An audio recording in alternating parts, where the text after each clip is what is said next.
Let's do this. The Cult of Hockey podcast by the faithful and for the faithful. I'm David Staples of the Edmonton Journal, and I'm here today with my friend Bruce McCurdy. Welcome, Bruce. Hey, David. How are you doing? I am a little bit steamed, Bruce. This news from Ryan Rishaug has me in a sour mood about the Edmonton Oilers.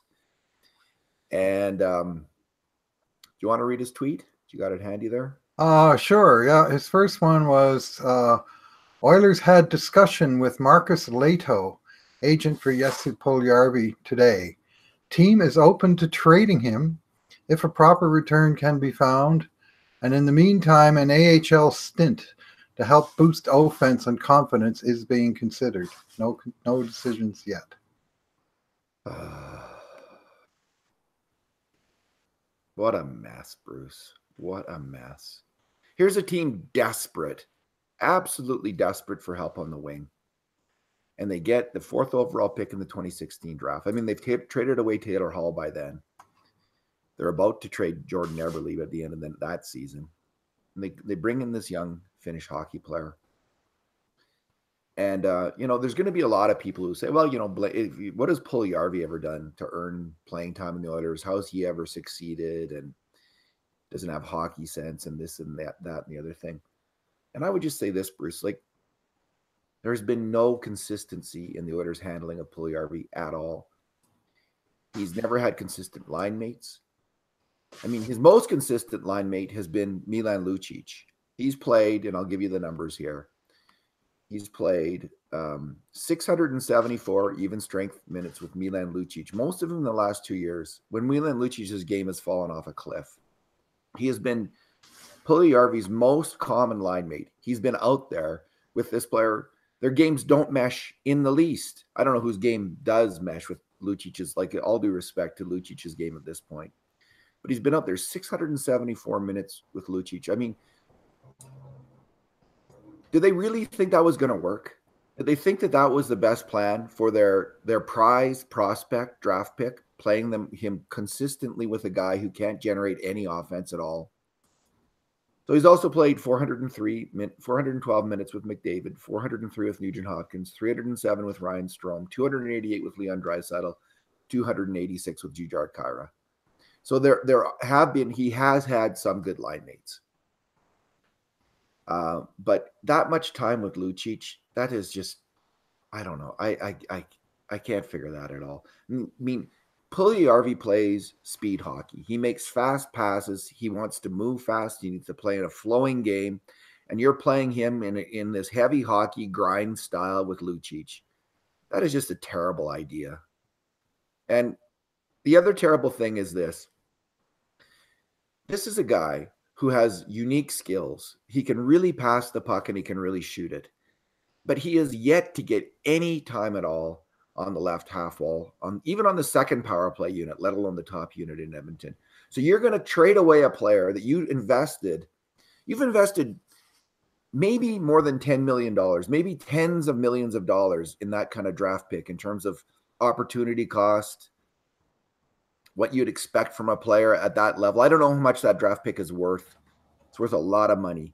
And you're gonna ship out that player, trade away that player before you've even tried him at the thing that he does the best. The reason why you took him is to be on that left half wall in the top power play unit. You haven't even tried him there, and you're gonna move him out. I just think that's the height of incompetence. And I honestly, I've been writing this for a while, but this is an exclamation point on that. It's time to get rid of Oilers mismanagement, clear house from the top down, bring in a new hockey president, a new GM, a new coach.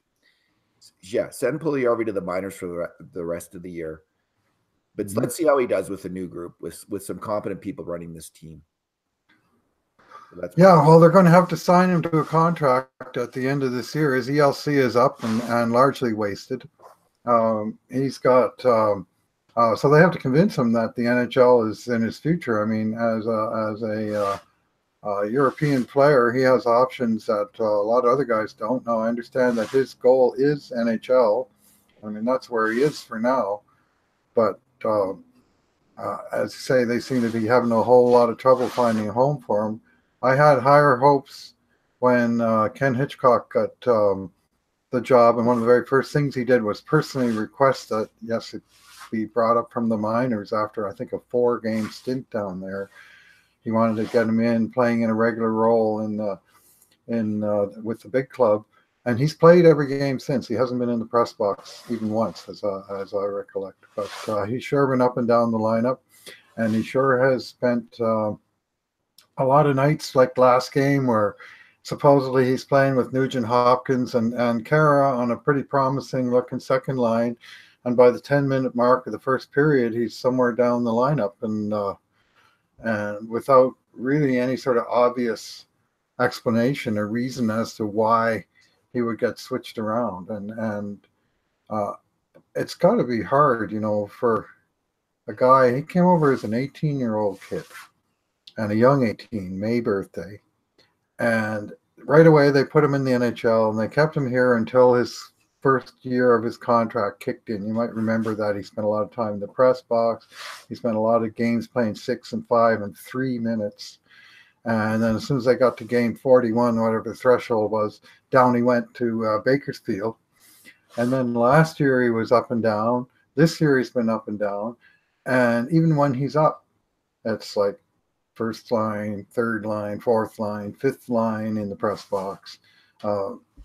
And within a game, yo-yoing around. They haven't found a meaningful role for him on special teams. A little residual minutes on the second unit, playing with a bunch of other wingers. A unit with a unit with no centers and no snipers, and never ever tried the guy on the penalty kill, like, ever. And you look at his skill set and you think, well, surely that, especially the way the other penalty killers have been performing at times, why not give it a shot? But it's like there's no plan. And there never has been a plan for this player. The plan was, well, all the scouts agreed that he's NHL ready at 18, so let's just pump him in there and let's watch him start to score goals right away. And when that didn't work out, well, plan B is whatever. And it never seems to have any sort of longer term focus or objective. It's, what do we do with him next game? What are we going to do with him tonight? Next period. Oh, I didn't like that back check. Next shift. And there just seems to be no continuity with the development plan, and they're at big risk of losing the player, frankly. Well, this tweet seems to be confirmation that it's over. How certainly. I'm not sure. I think possibly they're just setting the table for sending him down. Because the follow-up tweet from Rashog said, I think the return needed to convince the Oilers to trade Puljujarvi would be quite high. Team still believes in the player, and if return isn't what they want, they'll be happy to sit tight and continue working with him. Having already set the table that he could be sent down. And of course, they're already painted into the cap corner of when they bring up Andrei Sekera, and within the next few days, they're going to have no choice. They have to find $1.2 million in cap space for him. And they can send out one player. Like, let's say they decide to send Brandon Manning to the minors and he clears waivers. Well, all they can bury in the minors is $1.025 million, which isn't enough to make room for Puljujarvi. They're going to need, make room for Sekera. So they're going to need to make a secondary move to clear another $200,000 in space. Well, one way to do that is send down Jesse Puljujarvi at $925,000 and bring up Patrick Russell at $650 or $700. I can't remember which of the two, but either way, it would be just enough to squeeze Sekera in there. But they have to make two moves, and it could be that's one of the moves. Puljujarvi doesn't need to clear waivers, and honestly, in terms of the role that he has right now, he really isn't contributing a whole lot to the team. No, we talked about sending him to the minors last week, right? Mm-hmm. We were both discussing it, and it seemed like the reasonable thing to do at that time. So for all those reasons that you're saying, Bruce, that's the sensible play. Where does this trade talk? What's the purpose? What's going on there? So that's what, to sell it to Puljujarvi and his agent. we've tried Mm-hmm. here. We're putting out the message that we've tried and we can't. So Yeah.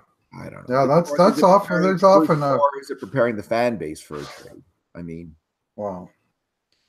The fan base is by now we should be prepared for abject misery of some description or another, because that's what the organization has consistently delivered for the last 13 years, with one lonely exception.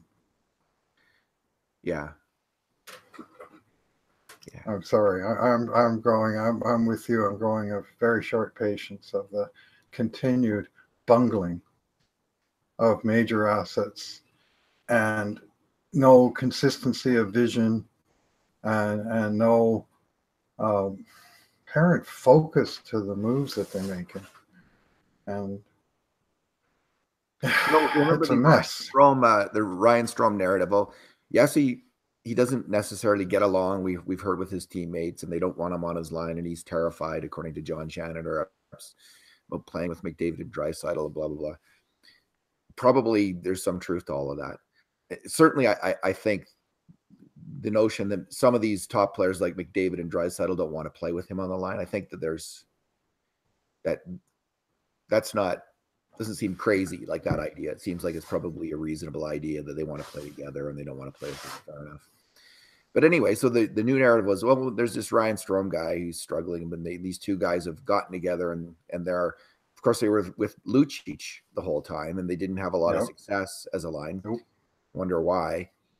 And I'm not to blame at all on Lucic, because none of the three was firing. No. But come on, Lucic is the obvious one of these things is not like the other. He just doesn't have the speed to play the NHL game, except maybe in a fourth line role now. And so Strome and Puljujarvi were put with him. That's not going to work anyway. But he did have this friend, and it looked like they were going to be on the same line. Well, they hardly played together at all this year, Strome and Puljujarvi, and then they traded Strome. Yeah. So he's lost his buddy on the team, and he's kind of so then he finally gets a little bit going with Nugent Hopkins and Kara. And they had about 3 or 4 games where, hey, that looks like a line. It actually looks like these guys are playing together. And what happens? Boom. Hitchcock just went crazy with the blender when he started to lose. He was desperate to keep winning and to find some kind of solution. And it just got into overdrive. And even he realized that. So when he came back from the break, he got away from the blender for a short number of games. And but Puljujarvi ended up in the fourth line in this new situation. Now they had 3 centers, and he was on the fourth line. Yeah, and so at that point, they should have just. At that point, if Hitchcock had decided, okay, he's lost confidence in the player, should have just sent him to the minors at the All-Star break. Mm-hmm. If that was the decision, it's fourth line or AHL. Well, AHL is clearly better, and so that was a mistake by Hitchcock. If that's what he was going to do, if he had enough of that player, he should have sent him down right then and there. And and as you say, they went back to Nuge, Puj, Juge for one or 2 shifts before I don't know. Like 5 minutes. Maybe he stuck his tongue out and licked his nose, and that's the signal that they can't stand him anymore. And because that's his trademark weird tick. Yeah, Bruce, it's just really frustrating. Listen, I freely admit I'm a big fan of this player. I for some reason I really like him. He's big, he's fast, he's got skill. I think he's an NHL player. I don't think this guy is the new Yakupov. I don't see that. I see a better player than that. He's way bigger, and he gets around the ice better. Yakupov was just at the NHL level just a step slow. He couldn't separate. Now, Puljujarvi doesn't do that very often, but I just see it as a confidence thing, and I see it as a strength thing, and I think it can come together. Strength and confidence are 2 things that can increase with age and should increase with age. So I think there's a player here, and it's just so frustrating. So I admit, because I'm a fan of this player, I could be overly harsh on Oilers management, Oilers coaching, and not holding Puljujarvi to account enough on this whole thing. So that's my caveat in this whole discussion, is I admit to that bias, and it's a very real one. I want this player to succeed. I like this player, and I still hope he does. And I hope it's with the Oilers. So if I think that your interpretation of Rashog's tweets, that this is probably a precursor to sending Puljujarvi down, is a sane and probably the best analysis. That's probably most likely analysis, and that's what I hope happens. I'm still the whole trade thing though has set me off, Bruce, and makes me wonder if that's not coming. Maybe, yeah. I mean, they want to see what's out there. Maybe some team, maybe there's some fit of some other high performing, high expectation, low performing young player that that would make sense. At least they want to see what's out there, but it would have to be a very good return.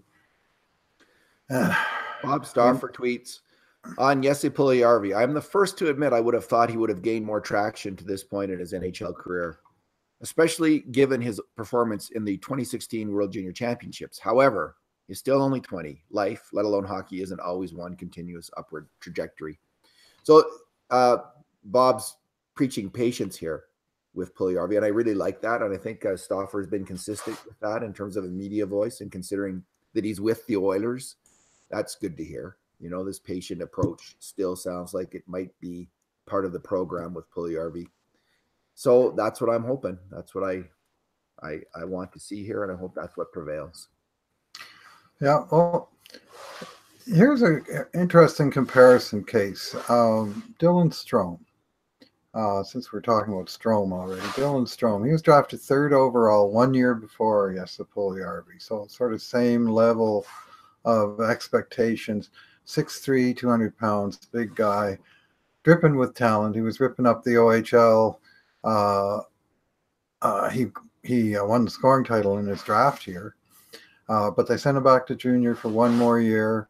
The next year, they gave him a few game trial in Arizona. Then they sent him back to junior to finish out that year, 75 points in 35 games. Last year, he bounced back and forth between Arizona and Tucson. He got a point a game in the AHL, 50 games, 53 points, but he didn't really stick in Arizona. Then this year, he started the season in Arizona, and he was sort of middling along, and they up and traded him to Chicago Blackhawks, 21 years old. And in Chicago Blackhawks, NHL team, 34 games, 31 points. And there's a case to be made. Well, the change of scenery was what he needed, and it worked. But a case can also be made of what in the hell was Arizona thinking? Yeah. Yes. So I mean, they did get Nick Schmaltz back in that deal, but they gave up a lot to get Nick Schmaltz. So. Yeah.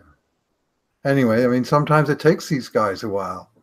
And Arizona, you could say, arguably, they did the right thing in the sense that they sent him back to junior 2 times. They sent him out to the AHL. It was Jesse Puljujarvi, right as a young 18-year-old, right into the lineup. And then, well, now what do we do with him? And that was right from the beginning. He hasn't had one season yet here that made sense in terms of how he spent the season. And what was the plan, and what was the plan B if plan A didn't work? And just not to be seen in the track record yet, but it's still mighty early. I mean, the kid is 20 years old even today. 20 years old. Yeah, he's 20 years old. Than Yamamoto, essentially.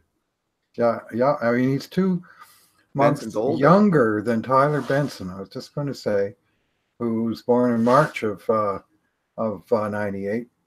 And Benson, they sent him back to junior for 2 more years. This year, they sent him down to the AHL. The other day, they told him in no uncertain terms that Keith Gretzky said, we're planning to leave Tyler Benson in the AHL for his own good, for development for the rest of the year. Bravo, Oilers. That's the way to do it. Actually have a plan and stick to it. Where was that plan with Jesse Puljujarvi?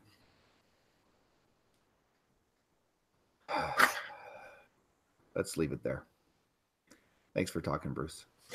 Yeah, Thanks for writing, Dave. I haven't had a chance to read your post yet, but I'm going to read it right away. And your subhead was grabbed my attention. Let's put it that way. All right. Thanks for listening, everyone. And in the meantime, and in between times, this has been another edition of the Cult of Hockey podcast.